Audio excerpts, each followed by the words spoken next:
A paz do Senhor, meus queridos e amados irmãos, que bênção de Deus poder estar aqui com os irmãos para comentar mais uma lição da Escola Bíblica Dominical. Hoje, queridos, é a lição de número 5, uma lição muito bonita, né? Uma lição maravilhosa, que tem ensinamentos maravilhosos a todos nós.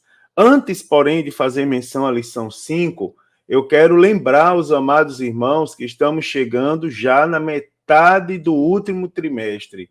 Irmãos, não podemos deixar os nossos alunos se dispersarem. Você, professor, manda uma mensagem no WhatsApp para os alunos, pelo menos uma mensagem, ou uma mensagem áudio, uma mensagem texto, ali ressaltando a importância do aluno na escola dominical, para ele se sentir motivado, né, valorizado e poder ali estar todos os domingos com você. Você, aluno, motive os demais, né? Siga a sequência lógica da lição, converse com os companheiros, os irmãos, diga para ele como é bom estar na escola dominical e, vez por outra, motive também o seu professor, não é? É assim, não precisa levar um presente, né? Não, leva um doce, professor, tá aqui, professor, um chocolate para o senhor, tá certo? Sentir de Deus, uma máscara, não é, que está na moda ainda, alguma coisa desse tipo, tá certo? E juntos nós vamos fazer uma bonita escola dominical. Irmãos, a lição de número 5, ela tem por título Jesus Cristo e este crucificado, a mensagem do apóstolo.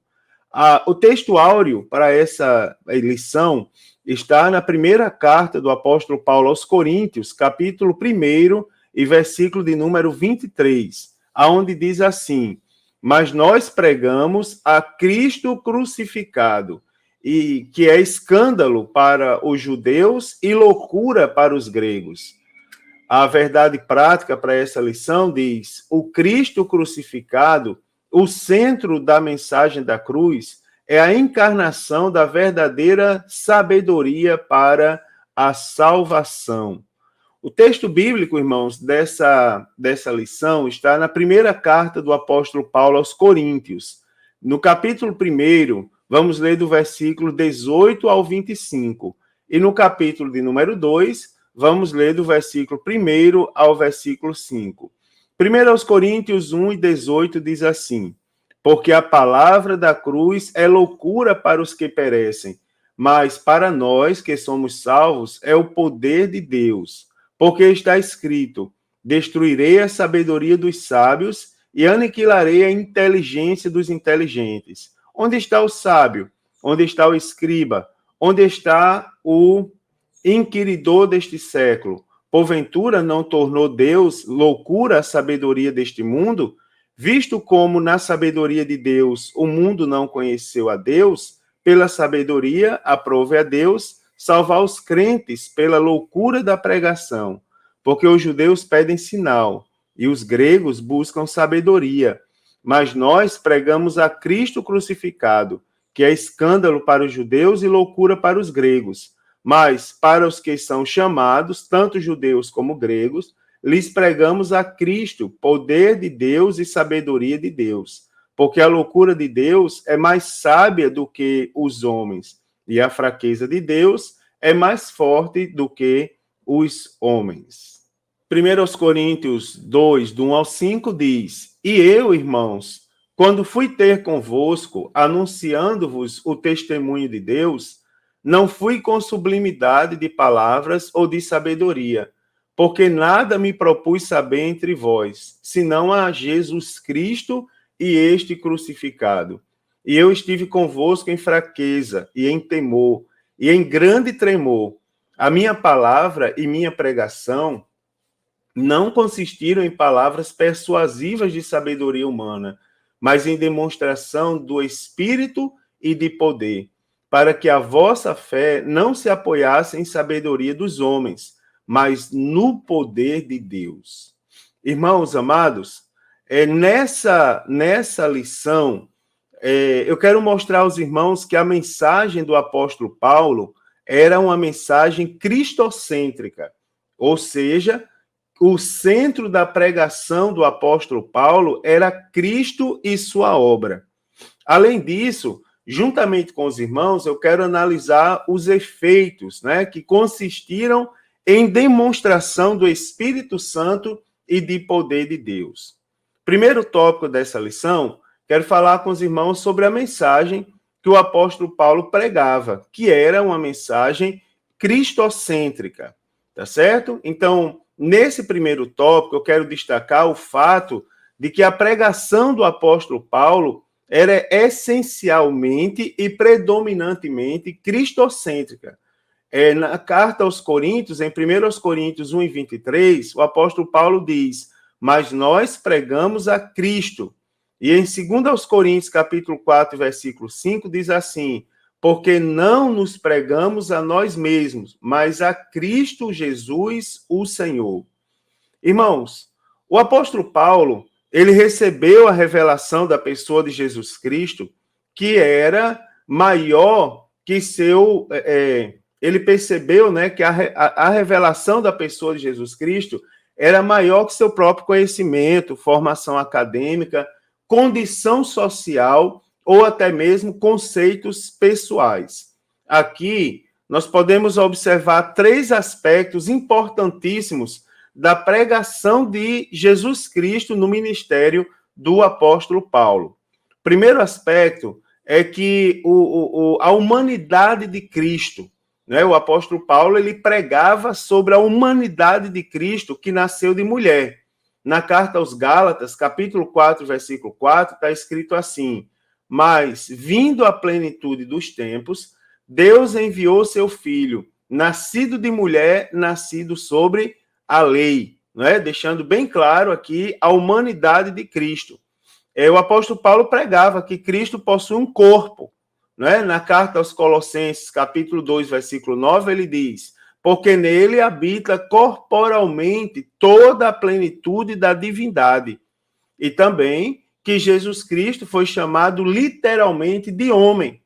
Lá na carta aos Romanos, capítulo 5, versículo 15, o apóstolo Paulo escreveu: muito mais a graça de Deus e o dom da graça, que é de um só homem, Jesus Cristo. Né, irmãos?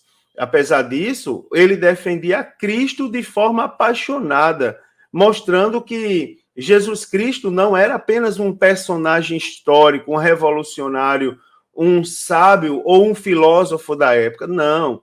O apóstolo Paulo, ele exaltava a superioridade de Cristo, mostrando que era maior e mais excelente que todos os homens. Na primeira carta a Timóteo, capítulo 3, versículo 16, ele diz: Deus se manifestou em carne. Segundo aspecto, irmãos, é a divindade de Cristo, não é? Além de pregar sobre a humanidade de Cristo, o apóstolo Paulo também pregava a divindade de Cristo. O texto, um texto na Bíblia Sagrada, ele ilustra nitidamente as duas naturezas de Cristo nos sermões escritos pelo apóstolo Paulo. E eu quero deixar para meditação dos irmãos, para que os irmãos leiam. Na carta do apóstolo Paulo aos Filipenses, capítulo 2, do versículo 5 ao versículo 11. Aqui, irmãos, nós vamos ver o Deus que se fez homem sem deixar de ser Deus, não é? Que é Jesus Cristo. E o homem que recobrou a glória divina sem deixar de ser homem, que também é Jesus Cristo, né? Além de operar sinais, Jesus Cristo evidencia sua divindade ao ressuscitar. Glória a Deus, né, irmãos? Jesus Cristo vive. Jesus Cristo está vivo. Que bênção do Senhor. Irmãos, terceiro aspecto é a messianidade de Jesus. Então, a revelação da superioridade de Cristo é a prova da divindade e a prova da sua divindade iluminaram a mente do apóstolo Paulo, tá certo? Então, assim, que mudança tão radical esta descoberta provocou neste homem, né? Poucos dias antes, isso seria considerado para o apóstolo Paulo uma blasfêmia, né? Superioridade de Cristo e a prova da divindade de Cristo, para o apóstolo Paulo era uma blasfêmia. O apóstolo Paulo era um judeu assim que perseguia né, da seita dos fariseus que perseguia os cristãos.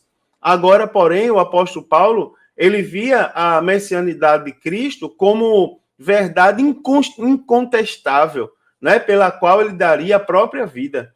Então, o apóstolo Paulo, durante o seu ministério, aonde quer que chegasse, procurava demonstrar pelas Escrituras que Jesus Cristo era o Verbo encarnado, o Filho de Deus e o Messias desejado.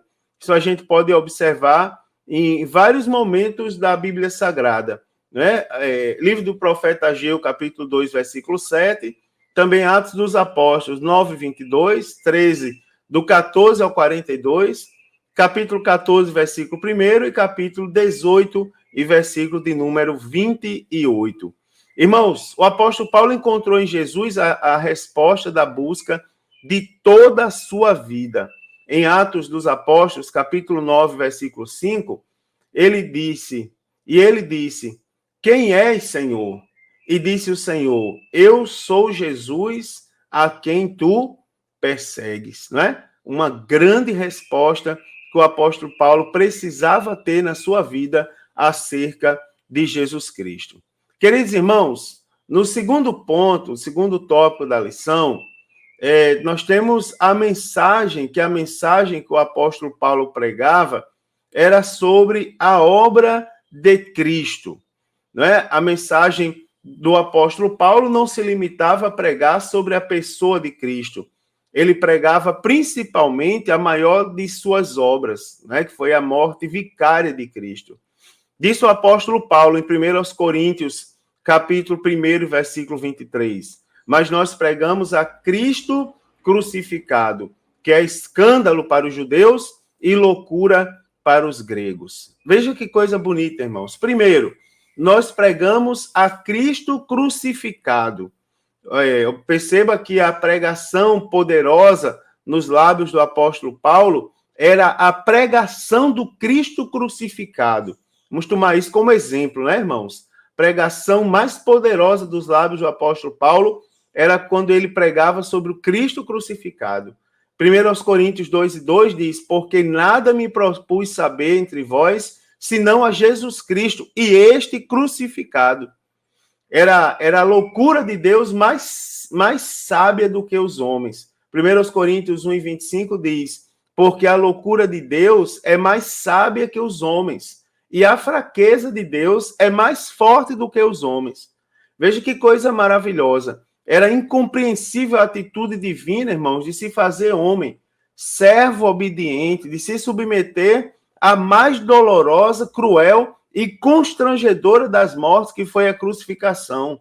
O apóstolo Paulo, ele pregou Jesus Cristo crucificado em todos os lugares por onde ele passou. Isso a gente observa tanto no livro dos Atos dos Apóstolos, como em suas cartas. Esse assunto, Cristo crucificado, era o que dominava na mente da pregação do servo do Senhor. Irmãos, uma mensagem a todos nós. Imitemos o apóstolo Paulo, proclamemos Cristo e proclamemos o Cristo crucificado. Glória a Deus por isso. Também, queridos, que é escândalo para os judeus. Ora, os judeus, eles não compreenderam que o Messias viria como servo sofredor, né, que foi profetizado lá pelo profeta Isaías, no capítulo 53, do versículo 1 ao versículo 11. Os descendentes de Abraão, eles tinham por certo que o Messias viria com toda a força e imponência real para libertá-los, né, do jugo romano e implantar o reino messiânico na terra com sede em Jerusalém. O apóstolo Paulo, porém, não se envergonhava do evangelho que pregava, né? O apóstolo Paulo, lá em Romanos, na carta aos Romanos, capítulo 1, versículo 16, ele diz, porque não me envergonho do evangelho de Cristo, pois é poder de Deus para a salvação de todo aquele que crê. Mais um exemplo a ser imitado, né, irmãos? Além de pregar o Cristo crucificado, o apóstolo Paulo não tinha vergonha de pregar o Jesus Cristo, que era escândalo para os judeus que não o aceitavam como Messias. Que bênção de Deus, que lição maravilhosa. Também, queridos, o evangelho que é loucura para os gregos, né? Os gregos, eles esperavam um sábio, né, aos moldes dos grandes filósofos, né, como um sistema de pensamento complexo e sofisticado.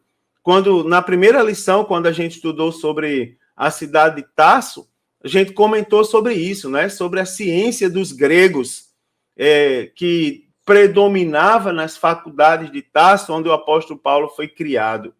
Entretanto, o Cristo do Senhor, ele veio de maneira humilde, né? No Evangelho segundo escreveu Mateus, capítulo 21, verso 5, diz: Dizei à filha de Sião, eis que o teu rei aí te vem. Aí vem, mostra algumas características: manso e assentado sobre uma jumenta e sobre um jumentinho, filho de animal de carga, não é? Ou seja, nascendo numa manjedoura, como filho de um carpinteiro, sem aparência de formosura, sem ter aonde reclinar a cabeça. Isso é, né, irmãos? Para os gregos isso era loucura. Que Cristo é esse? O discurso de Jesus era simples, mas era um discurso poderoso. No Evangelho segundo escreveu Mateus, capítulo 7, versículos 28 e 29, diz assim: E aconteceu que, concluindo Jesus esse discurso, a multidão se admirou da sua doutrina, porquanto os ensinava como tendo autoridade, e não como os escribas. Não é, irmãos? Além disso tudo, de nascer, de ser uma pessoa humilde, ter o discurso simples, morreu crucificado. Jesus, que escândalo para os gregos, pois só os malditos, irmãos, poderiam ser pendurados no madeiro.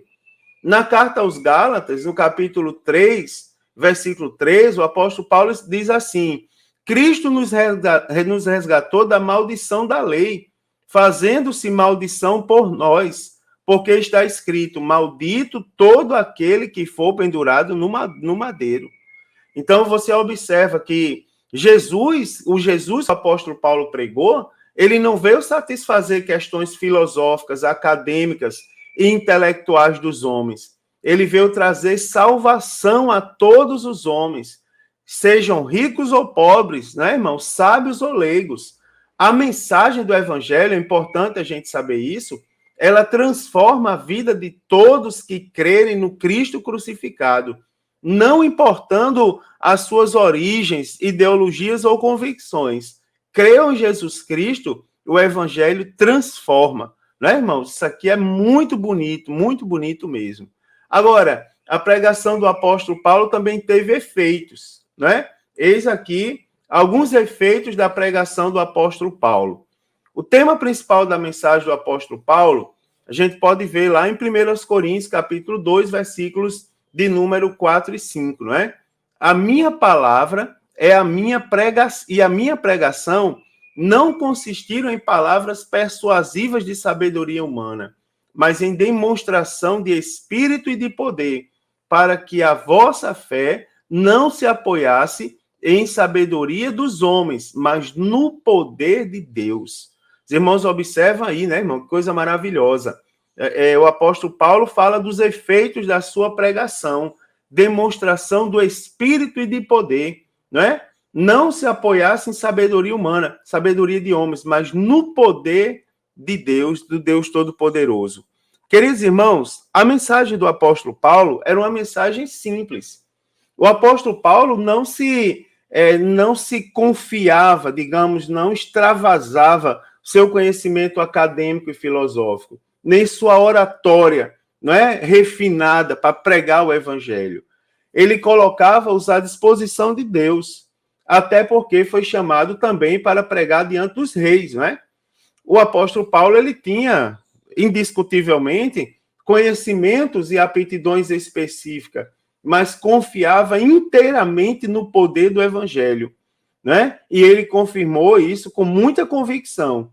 Lá em 1 Coríntios, capítulo 2, versículo 1, diz assim: E eu, irmãos, quando fui ter convosco, anunciando-vos o testemunho de Deus, não fui com sublimidade de palavras ou de sabedoria. Também a mensagem do apóstolo Paulo demonstrava o Espírito Santo. Irmãos, é assim, ó. Persuasão é o meio do homem de convencer seu próximo. O meio de Deus de convencer o homem é a demonstração do poder do Espírito Santo. Isso aí é uma coisa que a gente precisa ter entranhada assim na nossa mente quando a gente vai pregar a palavra, não é? Persuasão é meio de homem. O meio de Deus é demonstração de poder do Espírito Santo. O apóstolo Paulo, primeiro, ele foi cheio do Espírito Santo desde a sua conversão. Em Atos, capítulo 9, versículo 17, diz: E Ananias foi e entrou na casa, e impondo-lhe as mãos, disse: Irmão Saulo, o Senhor Jesus, que te apareceu no caminho por onde vinhas, me enviou para que tornes a ver e sejas cheio do Espírito Santo. Não é? Então você observa, o apóstolo Paulo foi cheio do Espírito Santo desde a sua conversão. Também, irmãos, o apóstolo Paulo foi separado pelo Espírito Santo para a obra missionária. Isso aqui me emociona. Pensa numa coisa que emociona meu coração, é a obra missionária. Né, irmãos? Em Atos capítulo 13, versículo 2, diz assim: E servindo eles ao Senhor e jejuando, disse o Espírito, olha que coisa maravilhosa, disse o Espírito Santo: Apartai-me a Barnabé e a Saulo para a obra que os tenho chamado. Irmãos, também o ministério do apóstolo Paulo foi marcado pelo poder do Espírito Santo. E também, irmãos, pelo poder dos sinais e prodígios e pela virtude do Espírito Santo. De maneira que desde Jerusalém, arredores, até Ilírico, tenho pregado o evangelho de Jesus Cristo, não é? Romanos capítulo 15, versículo de número 19. Que coisa bonita, irmãos, coisa maravilhosa. Irmãos, também a mensagem do apóstolo Paulo era uma mensagem que a gente pode chamar de poderosa. Você observa, falava do Cristo, usava palavras simples, não é, irmãos? Não se apoiava não se confiava na sua própria sabedoria, mas andava na direção do Espírito Santo. E também, irmãos, o poder de Deus, ele reside na verdade contida na mensagem. Você observa que Paulo pregava não era fruto da sua mente, mas da revelação de Deus. Em 2 Coríntios, capítulo 3, versículos 5 e 6, a parte A, diz assim: Não que sejamos capazes, por nós, de pensar alguma coisa como de nós mesmos, mas a nossa capacidade vem de Deus, o qual nos fez também capazes de ser ministro, não é? Então você observa que o apóstolo Paulo, ele tinha convicção. Primeiro, ele não pregava o que era fruto da sua mente, ele pregava a revelação de Deus, não é? A nossa capacidade vem de Deus. O qual nos fez também capazes de ser ministro. E também ele tinha convicção, o apóstolo Paulo, daquilo que ele pregava. Ele diz assim: eu recebi do Senhor o que vos ensinei. Ou seja, eu não ensinei besteira para vocês. Está lá em 1 Coríntios 11, 23. Eu ensinei o que eu recebi de Deus. Então, nisso ele tinha convicção. Coisa boa, irmão, a gente pregar o que a gente tem convicção. Coisa boa é pregar a Bíblia, porque não vai ficar dúvida. Quem falou foi Jesus. Pronto, está falado. Então, com a mesma confiança do apóstolo Paulo, nós devemos pregar as verdades incontestáveis da Bíblia Sagrada. E o poder do Evangelho, irmão, será suficiente para alcançar os corações e mentes daqueles que nos ouvirem. Também eu quero falar para os irmãos que a mensagem do apóstolo Paulo era de salvação a todos os homens. Irmãos, a mensagem do Cristo crucificado é destinada a todos os homens sem nenhuma exceção. Pois a salvação, irmão, ela é ofertada a todos indistintamente. Né? Tito, capítulo 2, versículo 11, carta do apóstolo Paulo a Tito, capítulo 2, versículo 11, diz assim: porque a graça de Deus se há manifestado, trazendo salvação a todos os homens. E existem outros textos bíblicos também que apontam para essa realidade na pregação do apóstolo Paulo. Eu vou citar alguns. Carta aos Romanos, capítulo 5, versículo 1, versículo 10 e versículo 11. Segunda carta do apóstolo Paulo aos Coríntios, capítulo 5, do 18 ao 20. E na carta do apóstolo Paulo aos Efésios, capítulo de número 2 e versículo de número 16. Né? Então, sendo assim, a gente conclui, né, irmãos, que a pregação da cruz é a mensagem para a salvação da humanidade. Não existe inovação, não existe algo que substitua, irmãos, a pregação da cruz, né? Que Deus nos abençoe, que tenha misericórdia e nos dê sabedoria. Agora, queridos, olha que coisa maravilhosa. Alguns significados da mensagem da cruz na mensagem do apóstolo Paulo. Isso aqui é muito bonito. Existem significados, né, irmãos, da verdadeira mensagem da cruz pregada pelo apóstolo Paulo. Olha só, vou mostrar para os irmãos 13 significados. A cruz, primeiro, a cruz fala da substituição pelos pecadores, né? A cruz fala da substituição pelos pecadores. A cruz fala do sofrimento vicário. A cruz, irmãos, fala da mediação entre Deus e o homem. A cruz fala da redenção da servidão do pecado. A cruz fala da reconciliação com Deus. A cruz fala da propiciação para com Deus. A cruz fala de julgamento e destruição do princípio do pecado e de seus frutos. A cruz, irmãos, fala de perdão. A cruz fala de o justo juízo divino. A cruz fala da expiação dos pecados. A cruz fala da derrota dos poderes angelicais. A cruz fala, irmãos, da salvação nacional de Israel. E a cruz também fala da completa redenção dos remidos, aguardando sua redenção definitiva. Que coisa maravilhosa, irmãos. Que coisa... Isso aqui deveria ser colocado nos umbrais das portas novamente, não é? Que coisa maravilhosa estudar a palavra de Deus. E para concluir essa maravilhosa lição, eu quero só deixar aqui para os irmãos, né? Quando o superintendente perguntar no final o que vocês aprenderam hoje, vocês vão responder. A mensagem paulina, ela era exclusivamente cristocêntrica, primeiro ponto. Segundo, essa mensagem não somente abrange a sabedoria e a verdade, mas também o poder ativo de Deus para salvar, curar, expulsar demônios e redimir as almas do poder do pecado. Glória a Deus, aleluia, louvado seja o nome do Senhor Jesus. Que Deus nos abençoe, queridos, que todos nós tenhamos uma excelente aula. Como eu sempre digo, faça suas anotações, leia a lição, leia a revista, a minha está aqui do meu lado, ó. Faça suas anotações, leve para a aula. Se tiver muita coisa a considerar, fale com o professor antes, para combinar com ele suas intervenções. Se não, você faz colocações pontuais, tá certo? E anote também o que você aprender do professor, né? Para que a escola dominical seja proveitosa e verdadeiramente possamos crescer na graça, no conhecimento do Senhor Jesus, tá certo? Um forte abraço, a paz do Senhor e uma excelente aula a todos. Se Jesus não voltar, na próxima semana eu estarei aqui comentando a lição de número 6, juntamente com os irmãos.